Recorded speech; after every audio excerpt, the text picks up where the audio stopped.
All right, everybody, welcome back to the All In Pod, episode 174, almost up to 175. I believe there are a lot of folks getting together next week at the All In meetups around the world to watch the show.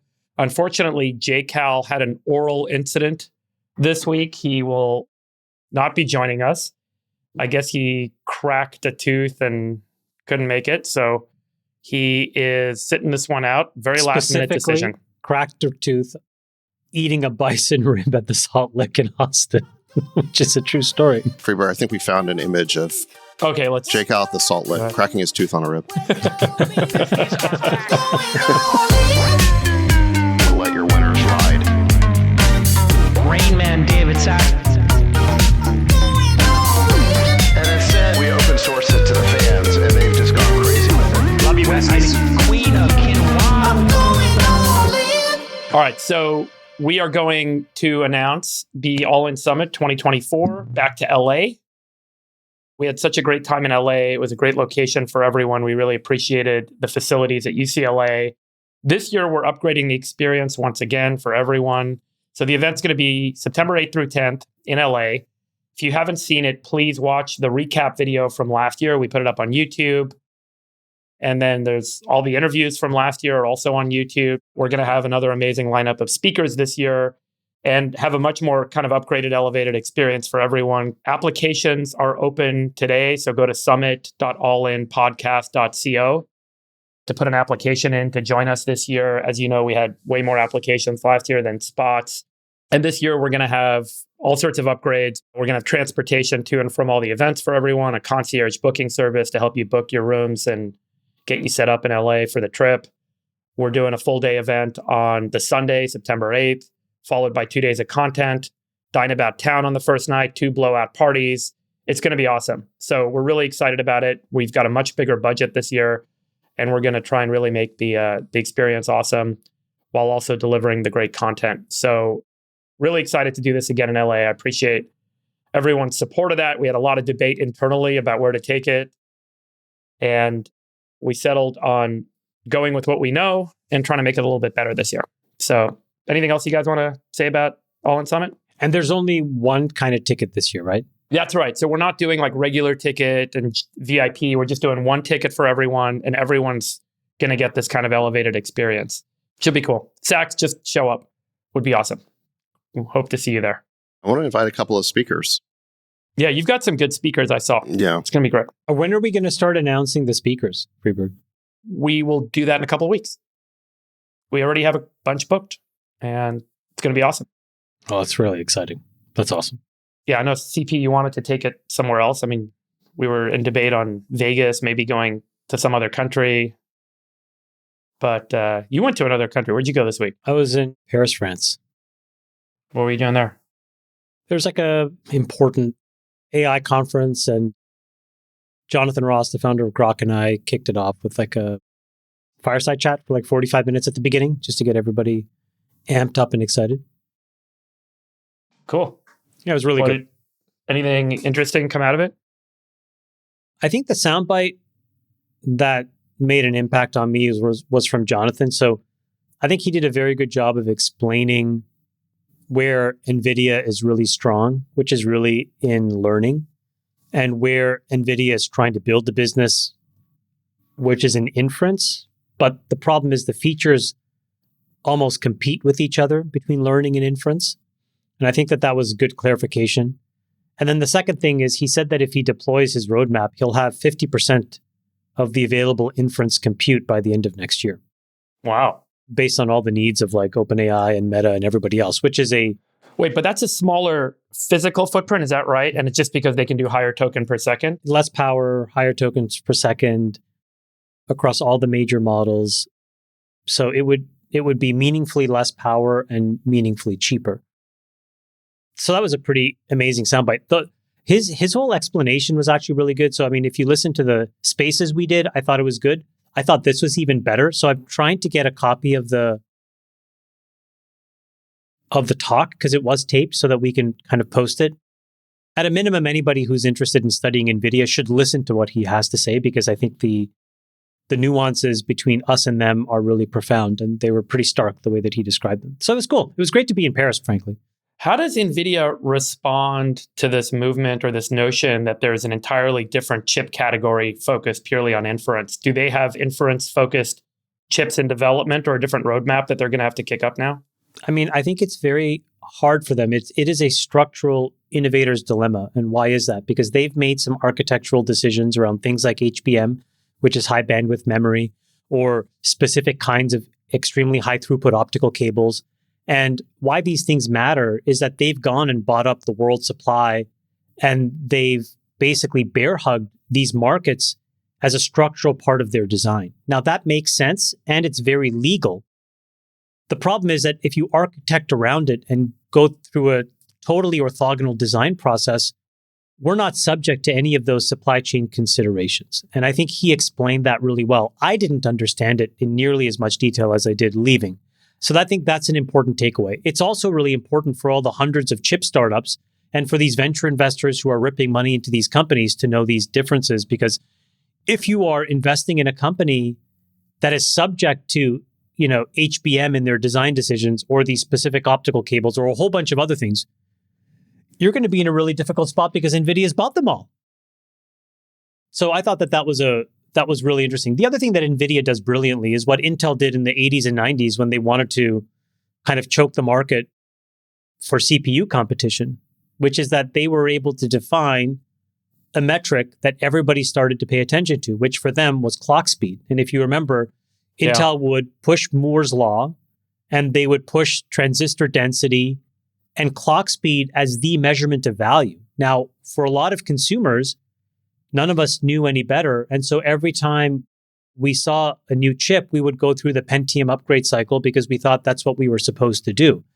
It turns out that clock speed doesn't really factor into speed the way that you think about it and experience it as an end user using software. And it's the same in AI. And so we talked about that as well. So it's an incredibly important company, NVIDIA is. I think they're performing brilliantly. They're running many of the same plays that Intel did to try to create total dominance. But there's some very important nuances around power and around supply chain decisions and technology decisions that, frankly, some people would think are unsustainable. And the more I understand them, I would be in that camp as well. So I thought it was a very important conversation, and hopefully we can post it. Yeah, it's cool. And by the way, it's great to be in Paris too. What do you think of Paris? I have a new appreciation for what's going on in these major cities. I think that all major cities are crumbling. I don't mean to be alarmist or very dramatic about that. It's just that I spent a lot of time with entrepreneurs that are in Paris, and they struggle with the same things that the people in San Francisco do. And then I had a couple of conversations with some folks that are entrepreneurs in London who were there, and they suffer from the same things. Lots of petty crime, lots of garbage, lots of vandalism, lots of drugs. And so no place is perfect, it turns out. Everybody is struggling from a lot of experimentation gone wrong in how these cities run. That was actually the biggest takeaway outside of the actual AI conference itself. But that's a Western city problem. Have you visited many cities in China or other parts of Asia? And is that like a Western problem? I have not been to China in 6 years. I've been to Hong Kong, but I've not been into China for 6 years. So I don't know. I would say that India has its own vagaries. So those issues are not the same. I've been to Singapore a couple times. My kids were just in Japan for spring break, so I saw a bunch of the pictures. Those cities look relatively the same. Very orderly, well-run, clean. But yeah, you're right. These Western cities are a bit chaotic. Yeah, Sachs, is this like a Western social liberal manifestation? How cities are being challenged generally? Yes. Malay has, I think Malay said this, right? He said like all these Western social liberal beliefs are having lifestyle impact in urban centers. Well, it's hard for me to speak to what's happening in Europe, but we know what's happening in the United States. All the biggest cities are blue, and they're run by a certain ideology. And in those cities, we've had now a decade plus of decriminalization, deprosecution, decarceration, and the impacts of this are obvious. We also, at least in San Francisco, we have subsidies for people who want to live on the streets and do drugs all day. I mean, it's not prohibited to do that. So all of our public spaces have been taken over by people who are happy to take the, whatever it is, $700 or $800 subsidy and do drugs all day. You also had this referendum in California that essentially lowered a whole bunch of felonies to misdemeanors. Basically, if you steal less than $950, that's considered a misdemeanor now instead of a felony. And so there's been a huge increase in crime because of that. Shoplifting just doesn't get prosecuted anymore. And misdemeanors don't get prosecuted anymore. We've had all these Soros DAs who don't want to prosecute misdemeanors. So I think if voters had understood that lowering a lot of these crimes from felonies to misdemeanors meant that they wouldn't get prosecuted at all, I don't think they would have done it. But that's kind of where we are. But are we seeing a rebound from that now, Sachs? Is democracy working? Because I know that in San Francisco, we had an election recently, and in the ballots, it seemed to indicate that voters were sick and fed up with the living situation in the city, and they're putting different people in office and have an intention of changing the city charter and changing the laws in the city so that we can reverse this trend. Is that not where things are? I mean, sitting where you sit, like, don't you see San Francisco kind of trying to right itself, and as a result, doesn't democracy work over time? Yeah, here? It's just that we live in a one-party state, and that one party has been captured by ideologues, and so it's very hard to change. It is true that in San Francisco, there was an election recently, and the more radical supervisors were defeated. We have, I think, finally a good DA in San Francisco. But these radicals have had a long time to entrench their power, and the party machinery helps keep them entrenched. So yeah, I think you can argue that we've bottomed out because the public has recognized the problem, but it's still very hard to fix, and it's going to take a while. I think for the first time in a long time, I'm more optimistic than not, given the people I've seen that tolerated the conditions historically have reversed course over the last year and have said, we got to act and we got to do our kind of civic process. Well, time will tell. You have to remember, like when New York City was a chaotic mess in the 70s and 80s, it took two different mayors and it took almost a decade for that to get cleaned up. But it took the strength of leadership. First, David Dinkins set the framework, and then Giuliani really executed, Rudy Giuliani. And between the two of them, and I think what people call the broken windows theory, they hired a lot more policemen, and they just really cleaned up all of these really bad areas. And then it had this knock-on effect. The problem is, when I'm staying at a hotel in Paris, or when I was speaking to some of my friends who live in London, it's the same thing. It's like the amount of knife crime is so egregious, as an example, that they tell you, don't wear a watch, etc. I mean, I don't wear watches anymore when I go out. But what's crazy is they will tell you that you'll get stabbed over a phone, where it's like, you don't need to stab me for my iPhone. Here, just take the iPhone. So there's a level of lawlessness and petty crime that's affecting tourists that, to me, was like very surprising. And so even when I was walking around Paris, I was like, should I really feel scared here?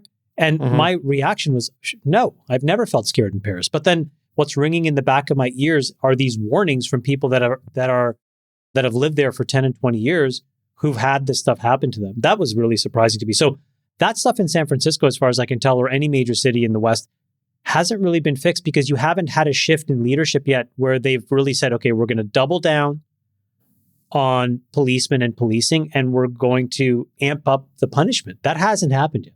Well, I was just in Vegas this week, and it doesn't feel... How was your trip? Give us the trip report. Yeah, I went to the Google Next conference, but I will say, first off, like, no crime in Vegas. Like, Vegas is Vegas. It's a very different environment. But I went to the Google Next conference. I ended up going out because at Ohalo, we did a partnership with GCP. So we're moving all of our infrastructure and doing a lot of model development on GCP. And it was great. I think there was 30,000 people at this event, which was insane. Have you guys been to any of these, like AWS reInvent or the Google Next or any of these? No, I have not. What I didn't realize prior to going to this was how much of an ecosystem there is. Like, you go, they take over the whole convention center at Mandalay Bay.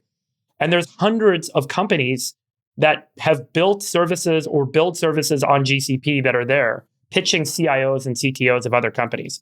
And so it's this real network effect type of business model that I hadn't fully appreciated, just how, like, deep the network is and how entrenched it is. I also got to go to this thing where I spent a lot of time with CIOs and CTOs at other companies, big companies.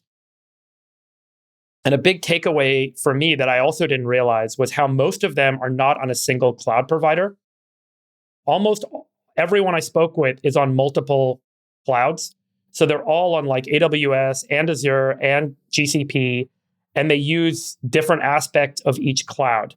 And there's a lot of interoperability between the clouds now, which I had previously, my naive concept of this, because I'm obviously not deeply in the space, was that a company picks a cloud and they move everything over to that one service provider. Mm-hmm. But it turns out that they split. And then they allocate dollars based on the services and the pricing. So it was pretty clear that everyone it's like a race to the bottom on pricing for basic commoditizing services in the cloud, like data storage, right? And then whoever has the better, higher level services, whoever has access to better models or has a lower price on running models or on running things like inference, that's where the money is made. Yeah. And the gross margin on that is quite different. And I think that's where a company like Google probably has a much bigger advantage because of the uniqueness and the quality of the models that they've developed. But yeah, I didn't really appreciate like how much there was. Well, so my other big takeaway was the cloud is a wide open competitive market right now. Like there is no AWS lock-in in this market. There's no Azure lock-in. There's no GCP lock-in like these guys. Yeah. The lock-in comes from the developer services that they provide. So both Amazon and Google, and I'm assuming Azure as well, will give you access to incredibly talented engineers who will help you build production code. Yeah. And the ecosystem on so like a lot of the clouds are competing for the consultants who actually do the work for the big enterprises. So Capgemini, Deloitte, PwC, they have these massive booths and facilities, and then go and build tools for companies is also a key part of the business strategy. And yeah, I mean, it's such a competitive market. I did not appreciate just like how much of an open game this still was. Sure. It was a great couple of days in Vegas. And I got to see some of our friends. We ducked in and saw Helmuth in the Poker Go studio for a minute. Some big tournaments going on at the Aria. It was fun. We had a good time. Okay, let's move on. So, on the docket today, we were going to talk about CPI. The March CPI numbers came in from the Bureau of Labor Statistics yesterday, higher than forecast at 3.5% year over year. This is up from 3.2% year over year inflation reported by the Bureau of Labor Statistics in February, higher than expected for 3 straight months now. Let's pull up this chart, Nick. As we all know, the Fed did 11 rate hikes in 2022 and 23. And the intention was that we would see inflation come down to their target of 2% and they would start to lower rates. And obviously, we're not seeing that. Inflation is remaining hot. Things are getting more and more expensive. I pulled together some of the numbers on year over year price increase. Housing is up 5.7% year over year. Transportation costs are up 10.7% year over year. And the highest, car insurance, is up 22.2% year over year. So the expectation has been that the market will do rate cuts. Larry Summers came out and said, you have to take seriously the possibility that the next rate move will be upwards rather than downwards.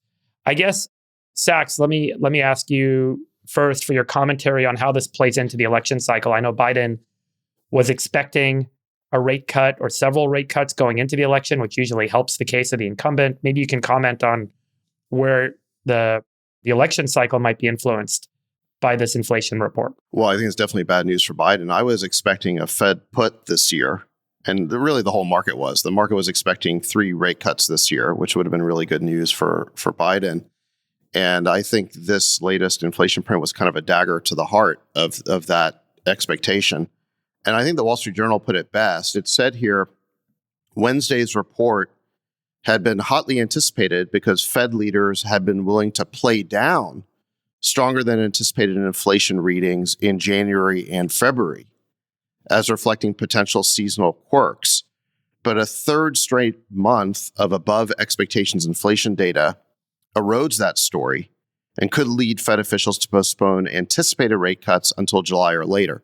So it's not just the fact that this inflation print was higher than expected. It was also higher than expected in January and February, but people were willing to kind of overlook that, saying, well, maybe it was just kind of a quirky reading. But now we've had 3 straight months. It's pretty clear that the narrative that we had going into this year, which was that inflation was on its way down, that it peaked at 9% as the official rate, I think, in 2022, and then it was going down every month through all of 2023. And I think the expectation going into 24 was it would keep going down and we get these rate cuts. Well, after 3 straight months of inflation being more persistent and stickier than people expected, I think that narrative is basically dead. So I think the new narrative now is rates are going to be higher longer. And I think Larry Summers is reflecting that view. Larry's going further. He's not just saying that rates are going to be, at the current rates for longer. He's saying they might actually increase. And that's a risk. Yeah, last summer, he said, and this was last summer, so almost a year ago, he was saying, the market's got it totally wrong. We're actually going to need much higher rates than the market's anticipating for much longer as well than the market is anticipating. And so did Mario Draghi. They both said the same thing. No one paid attention to him. Everyone ignored it and assumed that this was going to be a quick rebound to normalization. It's clear that, once again, Larry has proven himself to be fairly prescient in understanding where things are headed. Larry Summers has, for the most part, been spot on on this whole inflation question going all the way back to 2021. Remember, 100%. In Q1 of 2021, Biden's first quarter in office, the big legislative push was for the $2 trillion COVID relief bill. This is the so-called American Rescue Plan. And Larry Summers said that it risked inflation. It was an inflationary bill. It was unnecessary. Too stimulatory. Yeah, too stimulatory. We didn't need it. The economy was already coming back and we didn't need it. And Biden was risking inflation. But of course, inflation was only at 2% at that point. So the administration kind of poo-pooed Larry and said, this is Larry Summers being Larry or whatever. And sure enough, we were at 5% inflation by that summer. And you have to wonder, if Biden had listened to that advice, would he be in a different position right now going into the election? I think probably he would have been. And you got to wonder, for what? I mean, what did that $2 trillion accomplish? I mean, COVID was winding down. I mean, these were the last bit of stimmy checks and payments to these pharma companies. And I mean, it was basically a grab bag, and it was passed on straight party lines, and it was just totally unnecessary. I mean, the economy certainly didn't need it. And so here we are. And I think that a lot of people, including the markets, thought that Biden was kind of out of the woods, that this year we'd see the final leg of inflation going back to normal, but that's not going to happen. And I think, going beyond the political ramifications, I think there could be several other knock-on effects that we should talk about. I mean, one is, for the consumer, this means that the cost of borrowing is going to be higher for longer. That makes it harder to buy a house. Mortgage payments are higher. That also means if there's fewer home sale transactions, it means the price of housing could come down. So there could be a correction in that market. Second, if you want to buy a car, your car payment's higher. And if you have loans, your personal interest is going to be higher. And this is why I think consumers feel like they're worse off than the economic data would otherwise reflect. And Larry Summers actually had a tweet storm about this about a month ago, where he calculated that if you included the cost of borrowing in inflation, that inflation was much higher than people thought, and that it actually peaked not at 9%, but at 18%. So Larry had an excellent tweet storm on that. And he said that the cost of borrowing, which used to be calculated in inflation, but is not anymore, was the reason why consumer sentiment about the economy was depressed. He said that accounted for about 70% of it. So people should be feeling better off because GDP growth is good and unemployment is low, but they're not because inflation is so high. And if you include cost of borrowing, the inflation's even higher. So I think this is really bad news for Biden. But it's a story that's been going on now for 3 years. It's not just this one inflation print. Right. It's funny. Yesterday, Biden said during a press conference with Japanese Prime Minister Kishida that he's sticking with his prediction of a rate cut before year's end, but there might be a delay, which I think is obviously, based on what the data is showing and what folks that seem to know and have been pretty good predictors are saying is unlikely. We were supposed to get one in April. Yeah. And we were supposed to get one in June. Oh, yeah. Remember, the Fed Open Market Committee in December stated that they expected 3 rate cuts this year. And I think the market in some cases were predicting as high as 4 or 5. Right. And now we may not have any, and we may actually see a rate hike if you were to follow Summers. Well, if we see a rate hike before the election, I think Biden is toast. Yeah. But I mean, I think Summers gave that maybe a 15 to 20% chance, which is, it's still not the most likely scenario, but it's possible. But it's possible, Chamath, and no one was counting on that in December.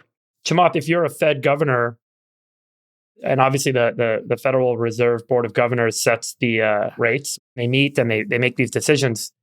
How influenced are they politically? How influenced are they by this election cycle? And, historically, this is meant to be a fairly independent board, but there's been a lot of consternation over the last few years that this board acts like almost a political apparatus, particularly in election years. You mean when they're not plagiarizing? Well, tell us what you're talking about.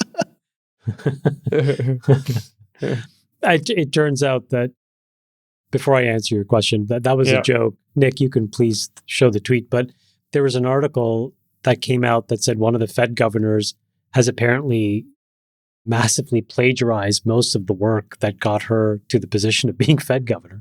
Yeah. So the same thing that happened to the president of Harvard. So TBD what happens to that Fed governor. But it seems, my observation there was just more that it's like the preferred method of defenestration now of academics and the apparatchik, right? Before, if you had right-leaning views or centrist views, you get run out of town and get fired. Now, all of those folks are using these search engines to basically figure out really quickly that you plagiarized a large quantity of your academic work and that your scholarship is a little bit more speculative, which then brings into question, why do you get the right to help set the policy of the most important economy in the world? Well, anyways, so that was that joke. But so I think that you're asking the absolute right question. I think that the Fed has become increasingly politicized. And I do think that there are actions that foreign governments take to influence the election, but I do not think it's what most people think. When I say that, most people's ideas goes to like some darkroom conspiracy theory and misinformation. And Right. I think that's a little bit naive.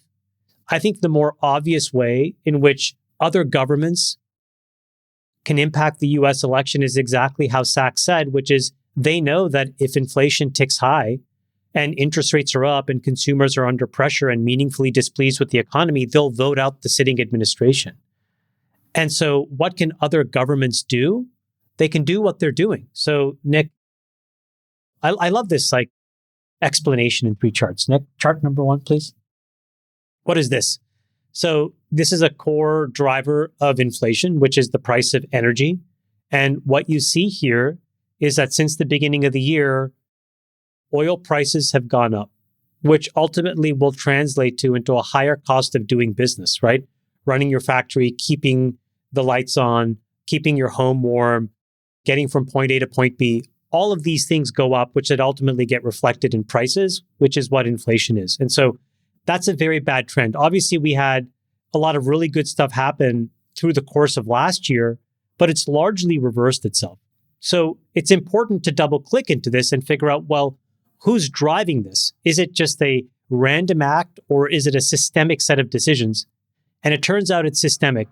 So if you go to the next chart, what this shows you is what the US has been doing. So the United States has clearly created an incentive to flood the economy with oil, which the laws of supply and demand would say prices should go down. And by bringing prices further down, they would have further brought down inflation and they would have pulled forward these rate cuts that we had been expecting from the Fed.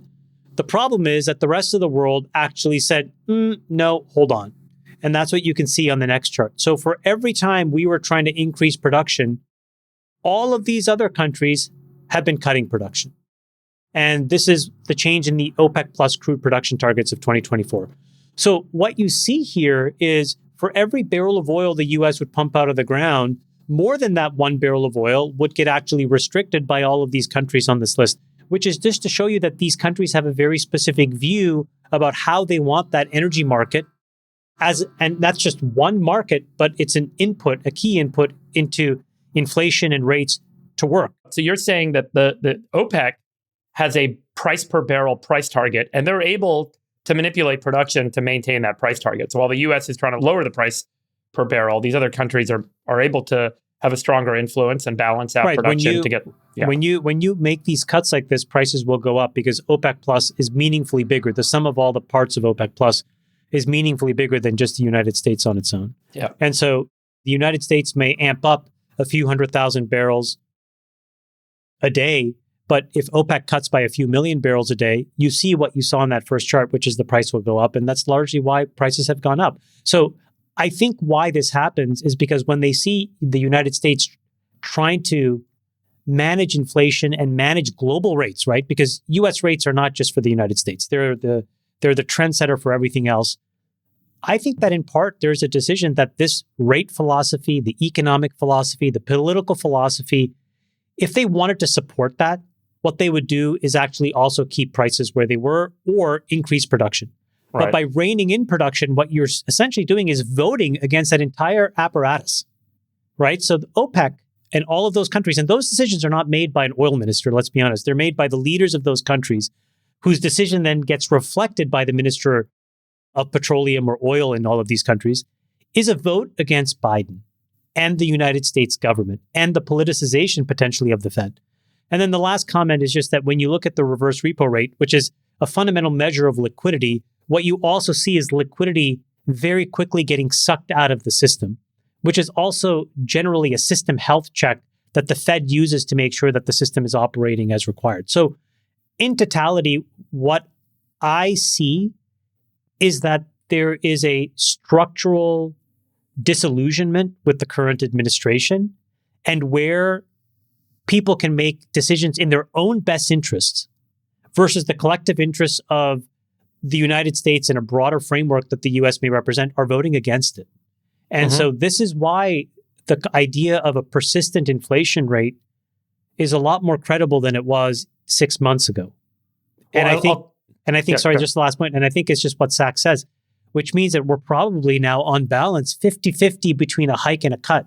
And I think if you don't see this thing change in the next 3 months, you're going to see 75-25 for a hike of at least 25 basis points.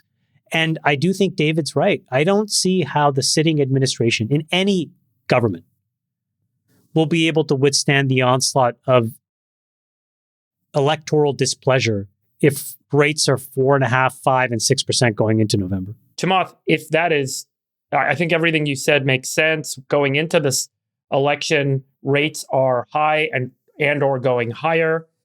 What does the Biden administration do? The fact is, they are very likely going to come up with a strategy to try and win votes that will likely involve some sort of stimulatory process, would be my guess. And that stimulatory process may look something like more student loan forgiveness, more debt forgiveness. Well, Kamala Harris did that. On debt forgiveness. She had a whole speech about debt forgiveness. And here's the irony. The actions that the administration is likely to take to support themselves in the election cycle are likely going to further fuel inflation. And that's the biggest concern and worry I have, is that there's almost this inevitable set of behaviors that are coming down the pipe here over the next few months because of the inflation report that are actually going to make things worse, not better. I mean, to your point, Biden just announced a new student loan forgiveness plan. Remember, the Supreme Court invalidated his last one, so now he's trying again. And it would potentially give loan forgiveness to something like 30 million borrowers. So yeah, they're going to try and buy votes. But I think it's already very late in the game to be trying to do that. I think that's what they've been doing over the past few years. I mean, Biden has been a huge spender. You know, he passed the COVID relief bill. He passed the Inflation Reduction Act, which was a ridiculous name for, was it $750 billion of more spending? And there was the CHIPS Act, which was more, and there was the CHIPS Act and the infrastructure bill. And then remember, he wanted $4.5 trillion of Build Back Better on top of that. And he wanted even more. He didn't get it. Any event, I think that this is a classic case of Biden spent the last 3 years making his bed, and now he's going to have to sleep in it. And if, in fact, inflation is persistent and sticky and not going away, and he doesn't get rate cuts, again, this may cost him the election. But look, I want to move beyond the political aspect of this and just talk about some more of these knock-on effects, because we talked about the impact on the consumer. There's also an impact on investors. There's an impact on the government, and there's an impact on the banks. So let's just deal with the banks for a second. We've talked about on the show how commercial real estate developers are hanging on by their fingernails right now. They basically borrowed huge amounts of money to buy commercial real estate when rates were really low, and they did so at high valuations. Now there's been a huge correction on that market, and they cannot pay back those loans, and they can't get refinanced. So what's happening? Well, they're working with the banks to restructure those loans to tack on the interest they can't pay now to the end of the loan, and then the bank will hope and pretend that they'll be able to get paid back one day. It's called extend and pretend. Well, the extend and pretend strategy could work if you believe that rate cuts are coming really soon, because you just need to hold on until the rate cuts are here, and then you can get refinanced at lower rates. But if rates are going to be higher longer, that strategy is not going to work. And you're going to see more and more real estate sponsors throwing in the towel, and banks are going to end up foreclosing on these properties, and you're going to see more and more fire sales. There's a really dramatic example just the other day in St. Louis, a building that was bought a few years ago for $200 million, just fire sailed at $2 million. I mean, 99% reduction. This is like .com crash level. That's for reduction. the equity, right? Yeah. No, this is like the price of the deal. I mean, I assume the equity was completely wiped out. Yeah, I guess they sold it for $3.5 million. Are you sure that's not the equity? That's got to be the equity. There's no way that's the. No, it's just the price of the building. Okay. I don't know. With the debt, it's got to have the debt attached either way, to it. look, Yeah. I mean, either way, it's a total wipeout for the equity holders. Yeah, yeah. But it's also going to be a wipeout for the bank that made that loan originally, or that bought that loan when it was repackaged into CMBS or whatever it was. So I would expect that if rates stay higher longer, that's going to create tremendous stress on commercial real estate and therefore on the regional banking system that made all these loans to commercial real estate developers. So that's knock-on effect number one. Knock-on effect number two is the government's cost of borrowing. The 10-year rate's already risen to 4.5% now. And if rates stay higher longer, as more and more of the government debt rolls, it's going to end up getting refinanced at higher rates. And the need to refinance all of this government debt is going to continue to put pressure on the bond markets. And I think this is why Larry is fundamentally pretty bearish on rates going down, is the government's financing costs are so huge and they continue to grow. We're adding something like $1 trillion of new debt every 100 days. There have been some reports of this. Yeah, 7.6 trillion is getting refinanced of old debt in the next 12 months. Right. And that's 7.6 is sitting around 2%, and now it's going to get bumped up to close to 5%. Right. Which adds an incremental $210 billion a year of debt service expense just on the debt that's getting refinanced in the next 12 months. Not to mention the deficit, not to mention, et cetera, et cetera. So, right. So the government was extending and pretending as well. I mean, they were hoping that rates would go down fast enough that when all of this massive government debt rolls and needs to be refinanced, it would be done at lower rates. So the interest costs wouldn't swamp us. We're already, I think, at over $1 trillion now of annual interest expense for the federal government. We are. Yeah. And it's going to rise to 1.6 trillion. So it's going to be 60% greater than our defense budget, just servicing the old debt. We're basically in a classic debt spiral where we're borrowing. Our annual deficit we're at 2 trillion plus now. So we're not paying back the principal on the debt. We're not even paying back the interest on the debt. We're borrowing money to pay off all the interest and then some on top of that. So that's a huge problem for the federal government. And then I think the last piece of this is investors. If you pull up this Fed chart on the Fed funds rate over the very, very long term. So what this chart shows, if you just zoom in on this, is the Fed funds rate basically over the last, 75 years. And you can see that it peaked in the early 1980s when Volcker decided to break the back of inflation by jacking up interest rates to like 18%. And it was very painful. We had a pretty severe recession, and I think it was 81 or 82. But then the economy came roaring back by 83, and Reagan got elected in 84.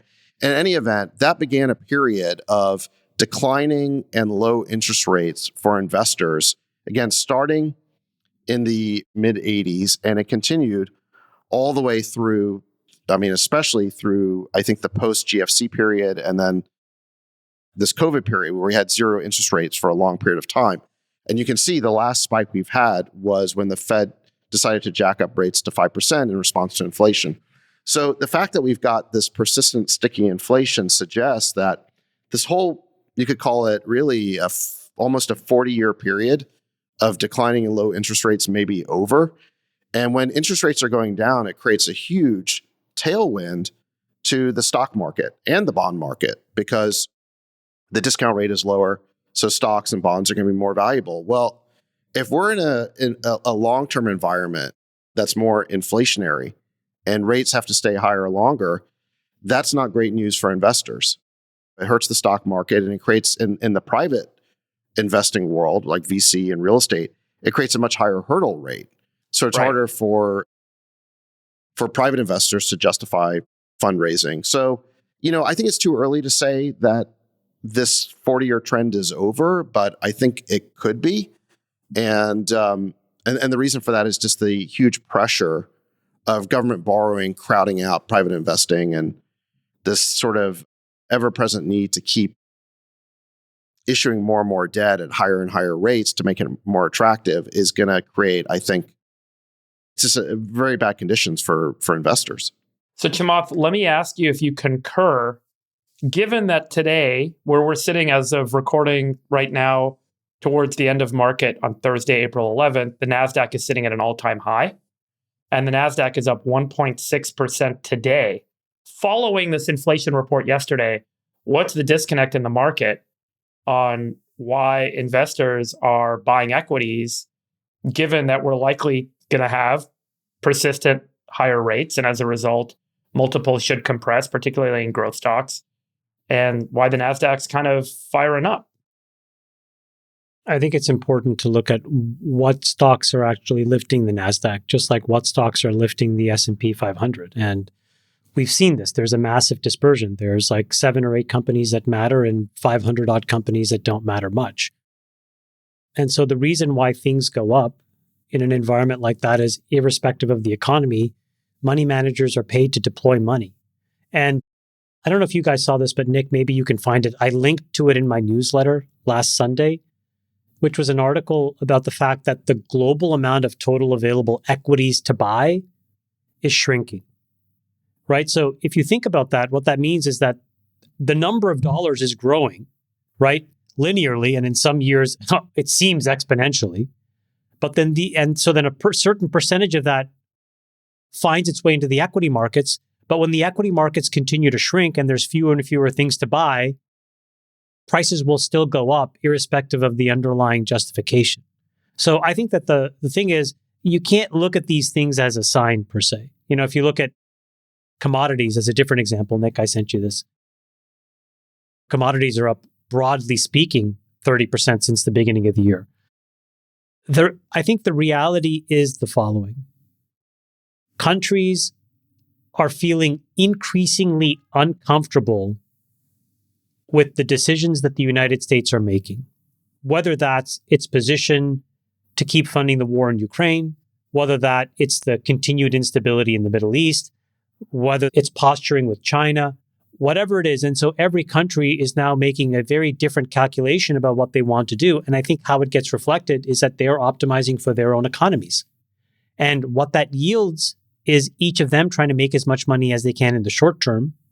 And as a country that is a net importer, we are going to feel the price of those decisions as inflation. And I think Sachs is right. Like, that's where we have to start figuring out how we rebalance these decisions from a foreign policy and economic perspective. Because if you don't change something here, all of these countries are basically going to be like, we're on our own. We're going to optimize for ourselves. These countries are basically voting in a way that says we are not being led in a way that we trust. And that, unfortunately, falls at the feet of the sitting president. Yeah. Well, look, I'm hopeful, as we all are, that work in the tech industry, that new tools and AI and other technologies would have a massive driver on productivity, which net could help even this out. That's the one last great hope sitting here. AI obviously viewed as being highly disruptive by non-technologists and deeply concerning, and particularly in DC. What is that thing that Bill Gates says? Things are overestimated in the short term and deeply underestimated in the long term. I think that's what AI is. That's right. And so AI is a bunch of, no offense, probabilities and statistics today. Okay. And so we talked about this last time. So we should debunk this whole thing of like, there's some glowing brain somewhere that's capable of doing everything. Doesn't mean that we shouldn't underestimate it being capable of this in 5 or 10 years, which is probably the window in which we have some form of AGI. But today it's not that. And so the great leaps in productivity, Freeberg, that you're talking about are probably a 3 to 5 year phenomenon, not a 3 to 5 month. So what Sachs says is right, which is how does the sitting administration buy votes today? Stimulatory methods. It'll have to make a ton of promises. The problem is it can't really work its way into the economy fast enough come the November election. And so that's where I think they're in a really tough spot, which means that then, and I hate to be the bearer of bad news, but this is where you have a lot of these wag the dog kind of scenarios that come to mind, because then the only way to really galvanize a populace is to distract them. Yeah. Well, look, let's talk a little bit more about AI, because I do think that regardless of the near term and longer term implications, there is a peaking of fear, peaking of interest, both different spelling of the word peak. Adam Schiff yesterday proposed a bill, earlier this week, called the Generative AI Copyright Disclosure Act, in response to, I think, over 100 musicians signing a letter saying they're concerned that their copyrighted works are being used to train AI models. And Nick, if you'll pull up the text from the bill that I pulled out here real quick, we can take just a quick look. It's a very short bill. It's only 5 pages long, and it defines a generative AI model that's a combination of computer code and numerical values designed to use artificial intelligence to generate outputs in the form of text, images, audio, or video, and that it substantially incorporates one or more models as a system, and it's designed for use by consumers. And what the bill then asks is that anyone developing these models has to submit to a register run by the federal government a list of all of the data that they used that might be copyrighted to train the model, and that this becomes a precursor to being able to legally develop and use AI models, that you actually have to register the training data. So I have a rant on this, which I'm going to preserve for the end, given my rights as moderator here today. But I'd love the reaction from Sachs first on Schiff's proposed bill, Chamath, and we'll run this one around the horn pretty quick. Well, first of all, I think it's too soon for this legislation. I mean, the first thing that needs to happen is we need to get the question of fair use arbitrated by the courts. We've talked about this before. People publish lots of information on the internet, and I guess technically it's copyrighted, but it's been published in a completely public way. And humans are obviously allowed to read it and use it to generate their own work. I think there's a question about whether AIs are allowed to learn from it as well. And I would argue that they should be, to some degree, under fair use. Maybe if you're talking about copyrighted songs, I don't know if that's different. Anyway, these questions need to be arbitrated. And once we know that, then we'll know whether there's a need for a rights clearinghouse of some kind, which may not be a bad idea. I actually got pitched by a founder recently to create a rights marketplace with copyright holders on the one side, or rights holders, could be musicians, could be movie studios, could be anyone who owns content, and then AI companies on the other that want to license that content for training purposes. And I actually thought it was a pretty good idea. So my point is just that there are entrepreneurs working on solving this problem as well. And I guess what I'm saying is I'd like to see fair use figured out, and I'd like to see what the private solutions are going to be before we try to legislate this problem away from really a point of ignorance, because we're so early in the development of this market. Now, I think one of the questions you have to ask here is, why did Adam Schiff introduce this bill? And who is Adam Schiff? Adam Schiff is a powerful California congressman who is the candidate for U.S. Senate right now, and he's expected to win. He's ahead of Steve Garvey, who's the Republican candidate, by like 30 points.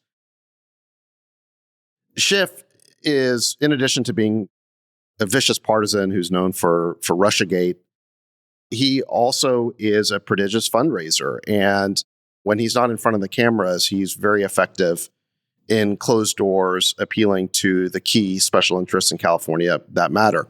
And my guess is that he's not carrying water here for the 100 musicians who signed that letter. He's carrying water for the big studios, the big Hollywood studios, including music labels, but also the movie studios. And He's an LA-based congressman. yeah, I mean, that's who he's representing. Now, at the same time, my guess is that he's run this by the big tech companies, and he's probably got their blessing to some degree because, like Bill Gurley always points out, they like rules like this because of regulatory capture. They can comply with them, but the little guy, the entrepreneur who's trying to create something new, has a much harder time complying with these regulations. So this is basically a big special interest group sort of deal that I think he's putting forward. Do you think this becomes law? Not yet, but it's paving the way for something. And it's more like his promotional effort during his campaign, effectively. Well, I mean, He'll still try and move it legislatively, but yeah, I mean, the big LA powers that be like this, and they love this. Yeah. Yeah. Chamath? Any reaction to this bill? I think there was an article in The Verge that I posted. It turns out that OpenAI transcribed over 1 million hours of YouTube videos to train GPT-4. My takeaway when I read this was, well, if Google's not going to sue OpenAI, then this is a moot point. Because you're talking about one of the most valuable companies in the world with one of the most valuable sources of training data in the world. And so if it's true that there was a copyright violation and Google just lets this go, what's anybody else supposed to do? What chance does these group of singer-songwriters have? And, no offense to Adam Schiff, but he's not going to be able to do anything. So if this multi-trillion-dollar company doesn't draw a line in the sand, then none of this matters and everybody's going to train on everything. Mm-hmm. I think my big takeaway on all this is that there's a real deep misunderstanding on what these models really are and what they're doing. The assumption, I think, naively, is that they take in a bunch of data and then they spit that data back out. And in some cases, maybe slightly transformed. But the truth is that the models don't actually hold the data that they're trained on. They develop a bunch of synthesized predictors that they learn what the prediction could or should be from the data. And this is similar to how humans operate. Can you pull up the article, Nick, that I posted? This article is from last May, and you guys may remember this case. I can't remember if we talked about it on the show, but Ed Sheeran was sued by the estate of the writer of the Marvin Gaye song, Let's Get It On, for infringement in his song, Thinking Out Loud. And he actually prevailed in court, where he went through with the jury how he runs his creative process, how he came up with the song, and how he does his work. And as you know, Ed Sheeran and nearly every musician or every artist listens to other people's music, looks at other people's art, and they synthesize that data. They synthesize that knowledge and that experience into their own creative process to output what, in their mind, is a novel creation. And I think that AI works in a similar vein in that it's not actually storing the images, it's not actually storing the music of third parties. It's learning from that process. We all, like musicians, learn on classical music. They listen to and play other pop artists' music. And then they learn things that they like, things that they don't like, things that fit together well, certain intonations, syncopations, and that's how they develop their own tracks. And so I think that the assumption in AI is that it's almost guilty until proven innocent is what's going to really challenge this technology getting mainstay appeal and being useful in the way that it could and should be. That the de facto is that it's learning and training is copyright infringement. I don't buy that. You don't buy that? No. That it stores the data? No, that just because you're learning like a human, it's not copyright infringement. And I'm sorry, let me make my last statement, which is that I do think that similarity is measurable, and that is copyright infringement. So I would, rather than focus on how you train the model, I would encourage legislators to find, as Sachs points out, a better process to define what makes one thing distinct from another, run that analysis, and then use that analysis to determine uniqueness. I think that analysis is ultimately what should determine whether there is copyright infringement versus the how was the model trained exercise, which is wrought with challenges, as you guys know. How do you determine weightings? How do you determine whether this was even relevant in the model? We don't even know if the models ignore the data or use the data in their synthesis or in their weightings. It's all very opaque. And so it's almost like, hey, here's a list of stuff that I read, but I may not have even paid attention to 95% of it when I was reading it. We don't know. And so I'd rather focus on, is there copyright infringement in the output? Does the output mimic an original copyrighted source? And if it does, then that's where the infringement should lie, not on the how did you do it. I think that you're creating an impossible standard. Is it 5% the same? Is it 8% the same? Is that 14%? Where's your threshold? Is it 78%? How's that different than training? How's that different than training? If I'm J.K. Rowling, am I not allowed to read other authors' copyrighted books for fear that by reading it, I will now use their copyrighted material in my novel book? No, okay, stick with that example, but we can also use the Ed Sheeran example. Nick, can you play this video? I could play you every song in the pop charts right now over 4 chords. You name any song and I'll play it in the 4 chords. So these are the chords. F, C, G, and X. Messenger, that's your friend. Cause you only need the light when it's burning low. Only miss the sun when it starts to snow. Only know you love her when you let her go. Let it be. I'm walking away, Craig David. Craig David. I'm walking away from the troubles in my life. Last one, Let It Be, Beatles. When I find myself in times of trouble, brother man, keep, I'm telling you. Why is that important? Obviously, it's not illegal for Ed to have learned these 4 chords, but if he tries to produce those songs and calls them something else, that's clearly somebody else's IP. Similarly, I think that if you don't give people the right to say, yeah, of course, the letters A, B, C, D, E, F, G, all the way to Z are not my invention. It's the alphabet. I don't control that. I don't control words and their meanings. But when I put one word in front of another purposefully, and I create something that has value to me, I should have the right to protect that. And I think that's the fundamental question. Should you not have a right to protect it? Should you allow somebody else to take that and in some opaque way, an undefinable way, make a system that could compete with that thing and have no repercussions? I think that that's what people need to decide. And I'm fine, by the way, one way or the other. Yeah. In the Ed Sheeran case, he was saying the exact copyrighted lyrics and he was singing the exact copyrighted melody. He was just playing the harmony with 4 chords. I mean, that was kind of the point he was making. And in the case of all the copyrighted material you're stating, I want to protect it from showing up in the end product of someone's creative process. I shouldn't care about them listening to my song in their creative process. Everyone always references how Oasis sounds like the Beatles, right? Those guys love the Beatles. They listen to the Beatles. So much of their music mimics and sounds like the Beatles, but the Beatles aren't going to file infringement suits against them. They were inspired by the Beatles. That was part of their creative process. And so I would argue that the output should really be where we assess this stuff. And it's going to take a lot of cases. You're creating an impossible standard where any individual person will have the economic wherewithal to fight this. And so it's basically ceding all creativity to the Borg. And I don't think what is the standard of measuring how someone is training their creative process?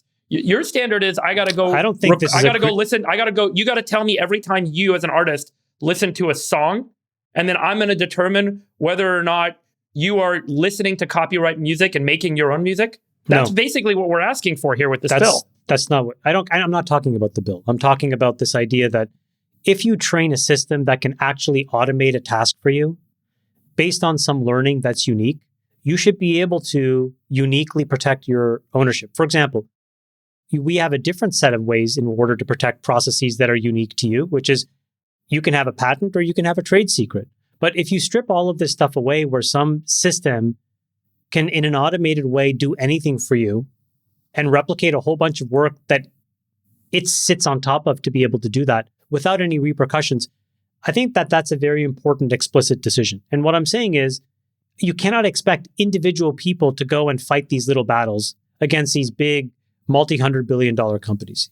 If the big multi-$100 billion companies and trillion-dollar companies don't fight the other multi-$100 billion and trillion-dollar companies, what they're effectively saying is none of this is worth anything. Copyrights are worth nothing. And I'm okay with that decision, but it should be an explicit one. And it's not going to happen the other way where some 5-page law from a guy who's trying to get elected is not the thing that's going to make the difference. The difference is if Google doesn't sue OpenAI, it means copyright is worthless. And by the way, that article didn't just point the finger at Google. It pointed the finger at Meta, where there were explicit decisions to say, yeah, no, let's just violate the copyright. It's okay. And if it's okay, then it's okay. Sax, you're the independent arbiter here. Any summary? Well, somebody's going to litigate it. Somebody's going to litigate it. You're right. It'd be surprising if Google didn't want to, given how valuable all their YouTube content is, and a competitor, slurped it up to train their model.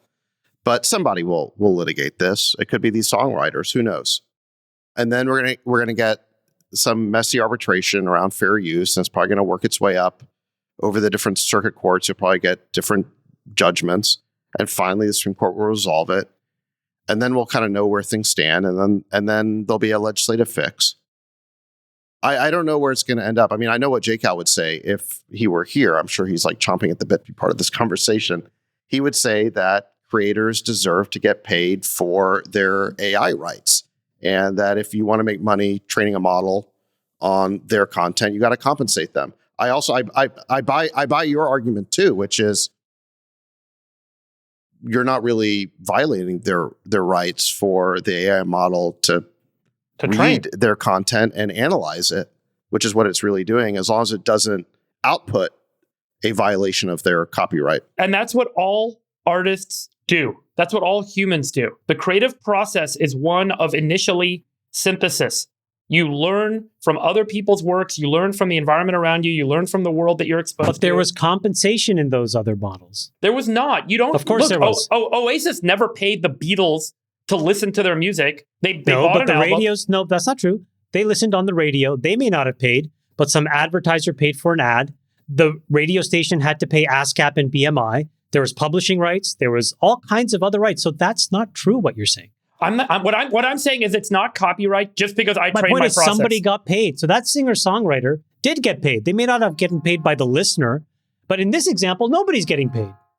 Look, I think there's three potential outcomes here, okay? Outcome number one is that Freeberg wins and the courts decide that this is fair use and these AI companies aren't in violation and copyright of rights. Infringement is measured in the work of art that is produced, not in the process by which it is generated. Right. Okay. So that's solution number one. I think solution or outcome number two is that the courts throw a big wrench into it, or a bill like Schiff's bill, which is largely punitive, throws a big wrench into it. And I think what happens then is new AI companies have a really hard time accumulating training data. And so the incumbents who already have all the training data, they may have to pay a fine. There'll be some slap on the wrist. But now you've created a real moat and barrier to entry. And so secretly, they're going to love it. And it's going to be a big problem, I think, for the open source movement. So that's outcome number two. And then outcome number three is you create some sort of rights clearinghouse, kind of like exists in the recording industry, where if you want to cover somebody's song or perform somebody else's song, there's already predefined terms on which you can use those rights. And then there's a compensation mechanism for that. So you don't have to go negotiate every single deal that you want to do. You can just use the song, you can use the rights, and there's, again, compensation for that. That would be like the compromise. I could see that alternative number three existing, in which case the incumbents probably like that because they want there to be a barrier to entry. They want to make it hard for the guy in the garage to pony up the capital necessary to create a new model. But at least that would be a somewhat functional system. It wouldn't be outcome number two, which would totally put the kibosh on the use of training data. So in any event, I don't know which one of the three it's going to be, but those are the three potential outcomes that I see happening here. Have you guys seen Udio, UDIO? No, it's like a new music Gen AI system. It is friggin' unbelievable. Is that Vinod's thing or Vinod's another thing? I think Vinod's another thing. This one just came out. It was apparently rumored for a while. Ex-DeepMind employees started Udio. It's been this kind of like hot stealth company for a couple of months. People have been talking about it as rumored to be the best music AI. But here is someone that said, Dune, the Broadway musical. And this is what it output. Go ahead. Atreides of Arakeen, the greatest leader we've ever seen. They say that he's the listen out guy.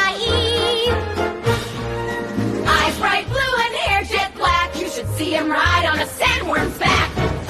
That's crazy. You can hear the layers of music, the layers of the tracks, the smoothness, the tempo. Obviously, like there's just so many layers to this. Nick, can you pull up another one? Some of these are just incredible because it spans genres, it spans styles. It's like so beautiful, like the way it's put together. Every piece feels somewhat emotional. It's unique. It really doesn't feel like you're just listening to someone printing copyright music. Funky dance pop song. Create a birthday song for my friend Irvin.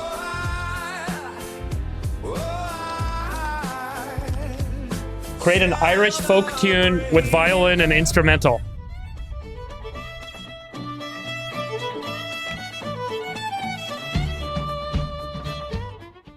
It's pretty incredible, and I think it shows the state of the art is such now that this is going to become a real challenging question from a legislative point of view, given how far ahead these technologies have gotten. And I think that musicians, artists, consumers are going to start to use these tools in a really prolific way, given how good they are now.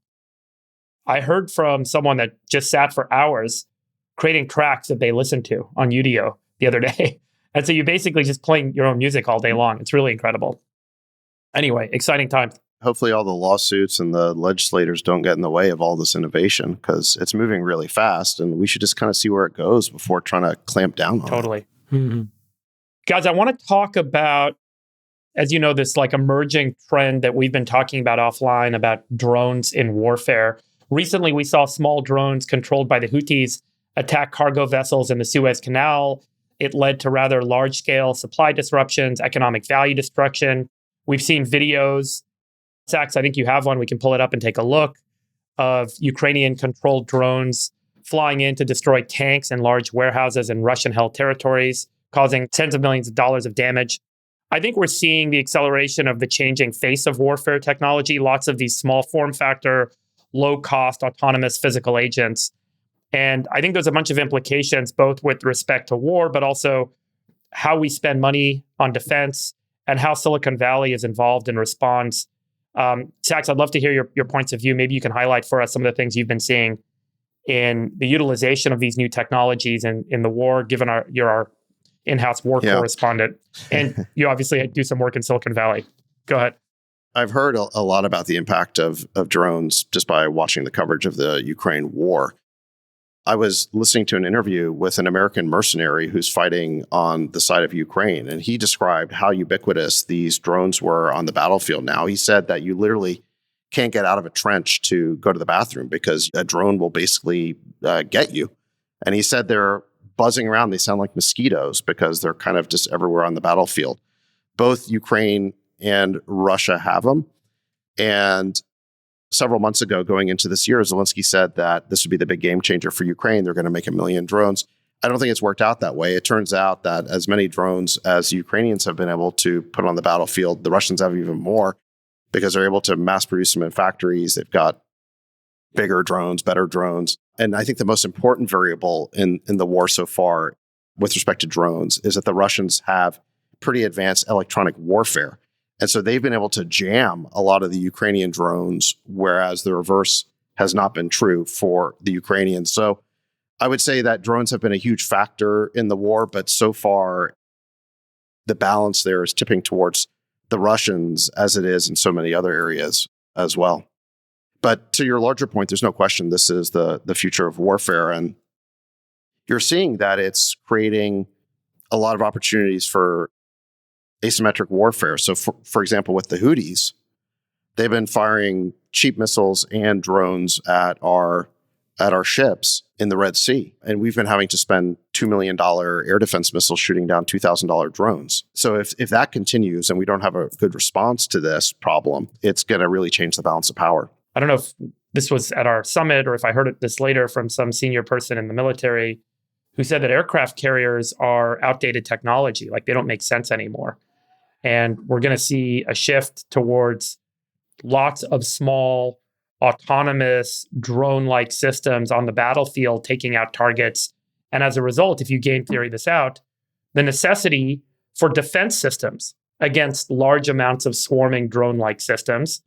And then, what do you actually have to do with your existing military architecture to play into this kind of new tactical system?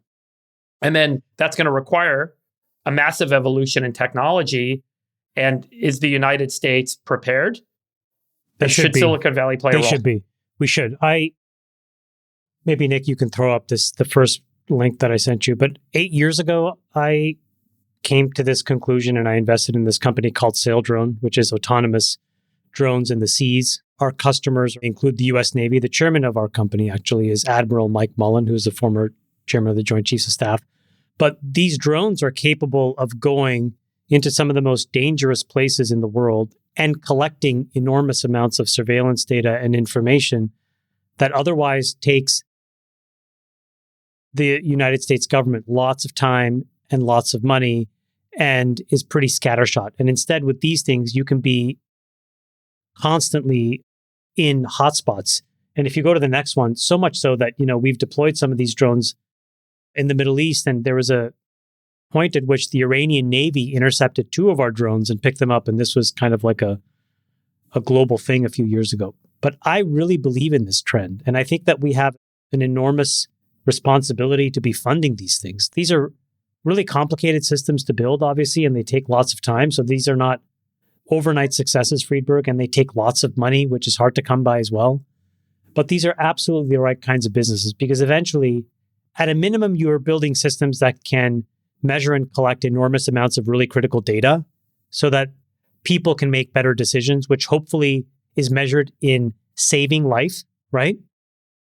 And then over time, you actually get to a military that should be much cheaper, much safer, and has fewer people in general on our side and on our enemy sides on the front lines, which means fewer casualties. And I think that that's the whole value of this entire movement. It's cheaper, it's way better, it's much more useful, and it gives the respective armies that use these things, or militaries rather, a fuller picture so that you can make decisions that have enormous consequences.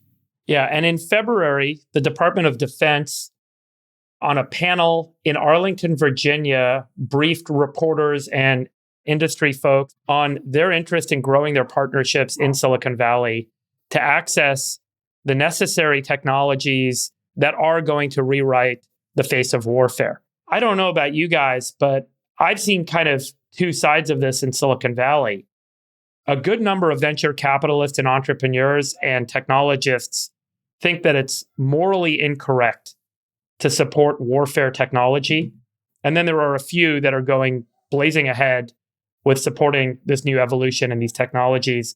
Do you guys see the same? And is there going to be It's a big step to weaponize these things, right? So Saildrone, we have a very good, big, thriving, successful business. These machines aren't weaponized by any stretch of the imagination.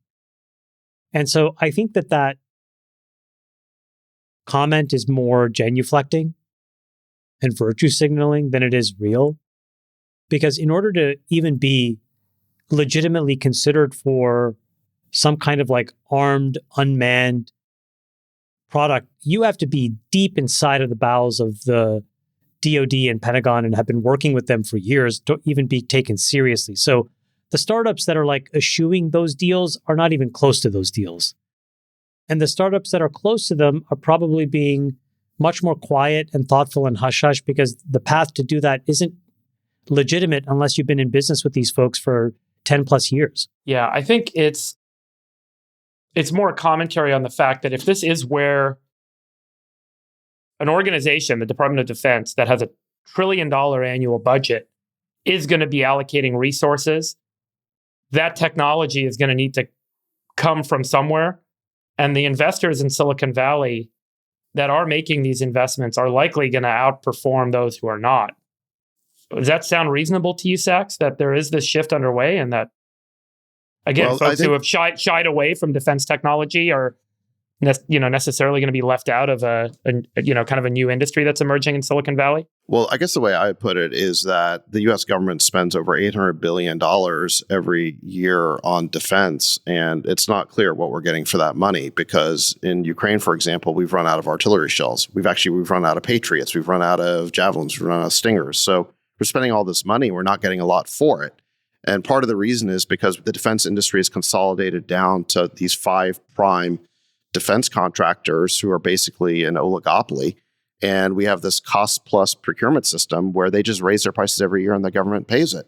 So I think all of us want the United States to have an effective defense. I mean, I want us to use our military power more wisely. I don't like all these stupid wars we keep getting in, but I do want the United States as an American to be the most powerful country. I do want us to get the best value for our defense dollars. And the only way that's going to change is if the defense industry gets disrupted by a bunch of startups doing innovative things.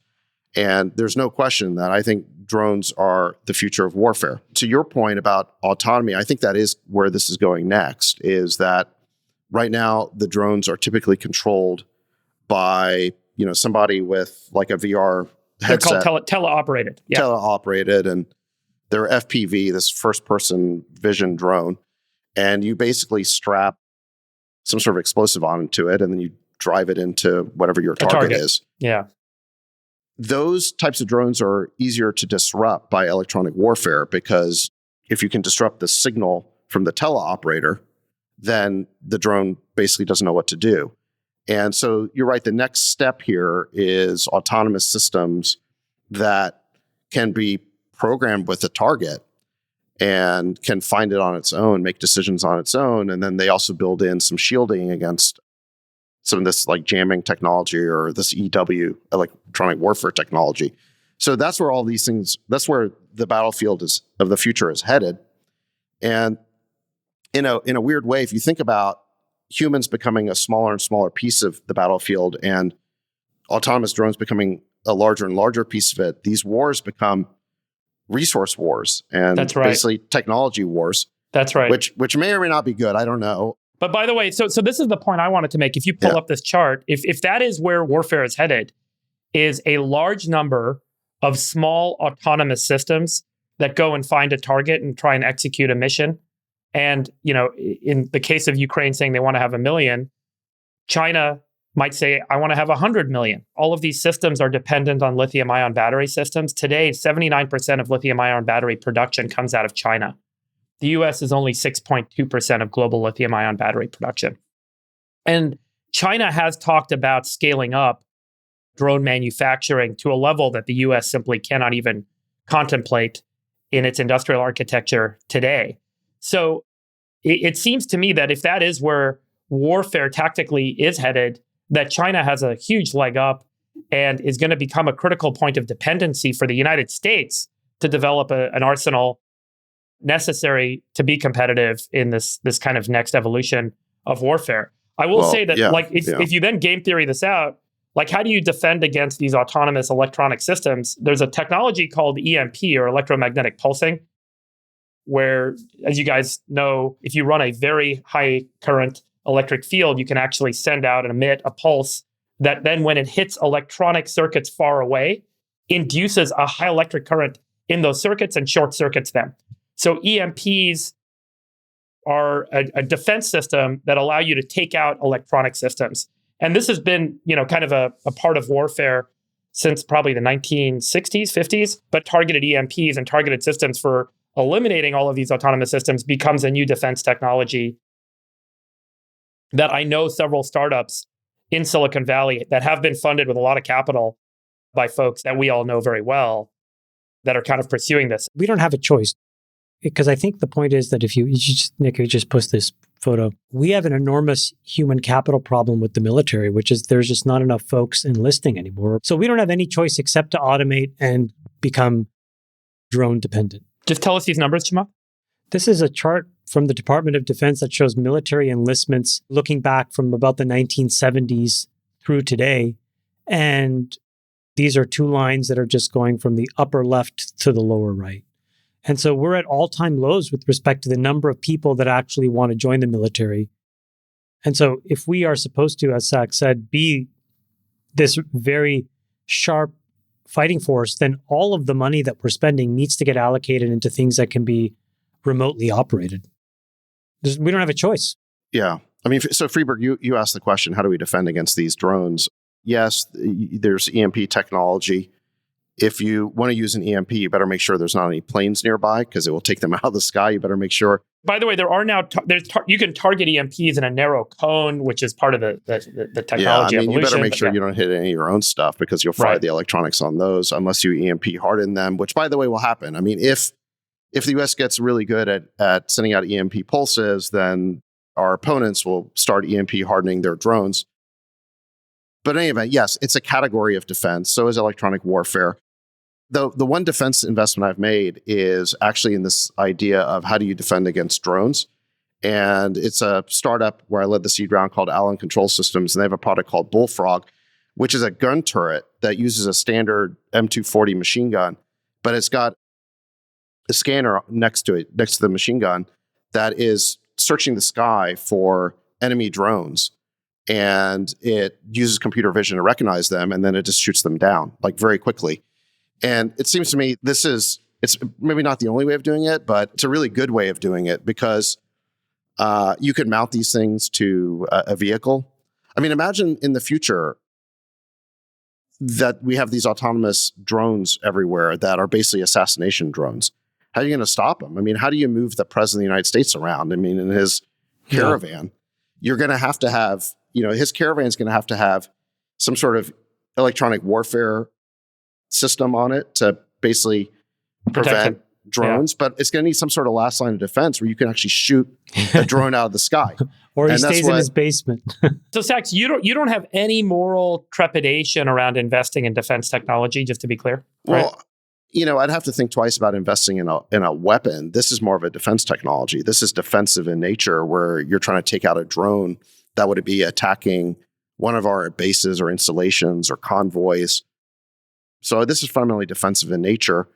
And look, I want America to be the most powerful country. I'm an American. I'm patriotic. So I don't want our troops to be able to be hit by enemy drones. So no, I don't have any moral problem with this. I do have a problem with all the stupid wars the United States gets into, but that's on a policy level. I feel like that's separate from the question of do we want our guys to be protected? Yes, we do. And Chamath, you don't care. You would invest in defense technology companies. No, I care. I think that I would probably have to think twice about making weapons. I'm not sure that I'm really interested in that. But like I said, 8 years ago, my thought was we need to move to, just looking at those trends, we need to move to an entire surface area of unmanned autonomous vehicles.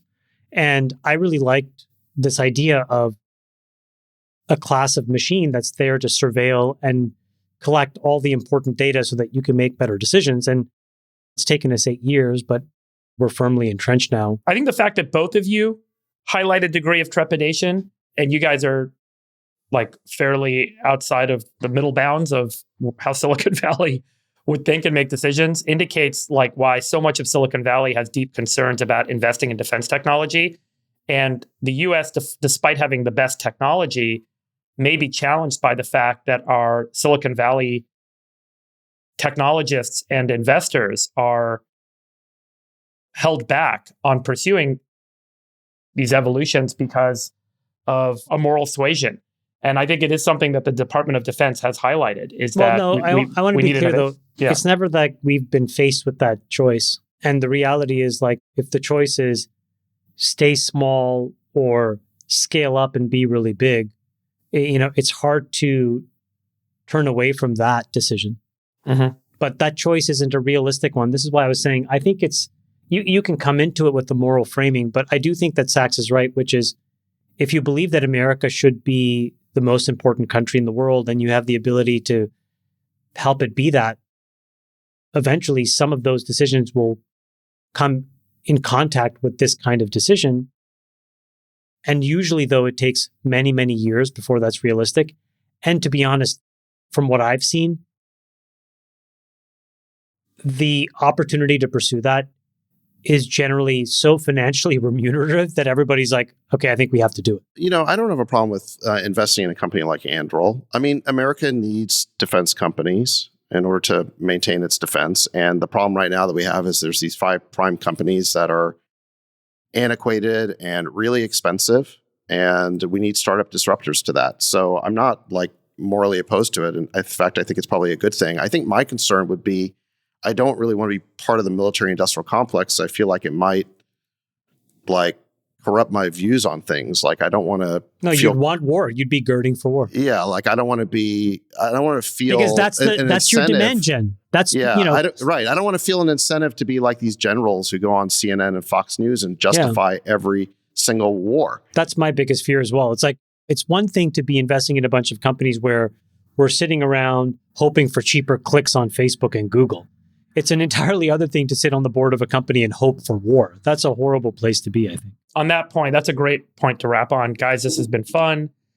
A little more flat than it would normally be with JCal. We miss him. We wish him well. We hope his tooth recovers. And we will be back with your... It's like that scene in Dune where he eats his tooth and releases that poison gas. That's right. That's right. Get better soon, JCal. Please, if you're interested in the summit, summit.allinpodcast.co. Click subscribe on YouTube. I've been given notes to say that. For the chairman dictator, Chamath Palihapitiya, the Rain Man, David Sachs, I am your Sultan of Science, Dave Friedberg. We will see you guys next week. Love you, boys. Bye-bye. I gotcha. Bye-bye. We'll let your winners ride. Rain Man, David Sachs.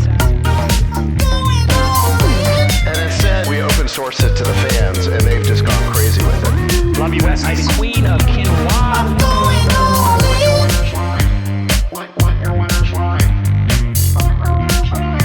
Besties are back. That is my dog taking a notice in your driveway. Oh, man. My haberdasher will meet me at Clinton. We should all just get a room and just have one big huge orgy because they're all just useless. It's like this sexual tension that they just need to release somehow. Wet your beak. Wet your beak. Your feet. We need to get merch. Besties are back. Going all in.